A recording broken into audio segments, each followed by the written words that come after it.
The exhaust systems of the KE and DE engines differ from each other considerably.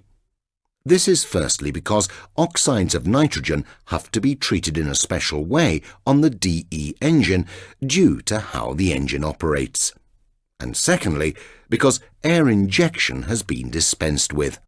The DE variant has adopted the conventional three-way catalytic converters with broadband lambda sensors in front and so-called voltage jump sensors behind from the port injection engine.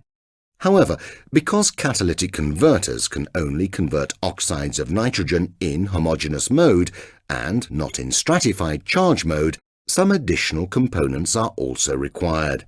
Two NOx storage catalysts are used in addition to the conventional three-way catalysts.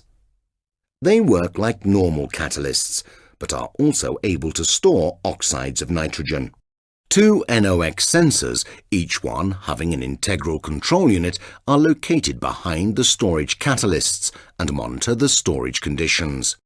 The optimum working range of the storage catalysts is between 250 and 500 degrees centigrade. Temperatures should, under no circumstances, exceed 800 degrees centigrade, otherwise the catalyst will be destroyed. As a result, two temperature sensors in front of the NOx storage catalysts are required. The exhaust gas temperature is correspondingly regulated by means of the exhaust gas composition. Let's have a look at how the NOx conversion control loop on the storage catalyst works. In stratified charge mode, in other words, when the mixture is lean with a lambda value considerably higher than 1, oxides of nitrogen cannot be converted. But of course, they can't simply be released into the environment. Thanks to a special coating, the storage catalyst is able to chemically bind the unconverted oxides of nitrogen. The catalyst is filled to the limits of its storage capacity with oxides of nitrogen. If an optimum driving style is adopted, this storage phase can last up to 20 minutes. Once there is no more storage capacity left, the oxides of nitrogen will start to pass through the NOx storage catalyst. In other words, the concentration of nitrogen oxides in the exhaust gas will start to rise. This will be detected by the NOx sensors. When this happens, the engine will be temporarily switched to homogeneous mode for a few seconds. In this mode, the mixture is made richer until lambda is around 0.8.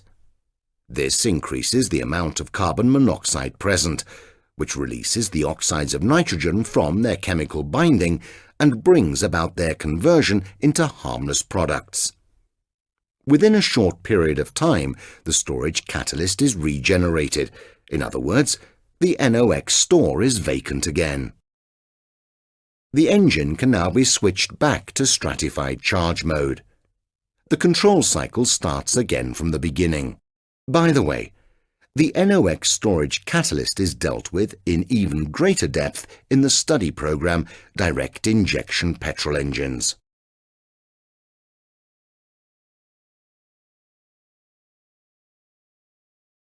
On the port injection engine, secondary air is injected into the exhaust gas in order to heat the catalysts up quickly during the warm-up phase.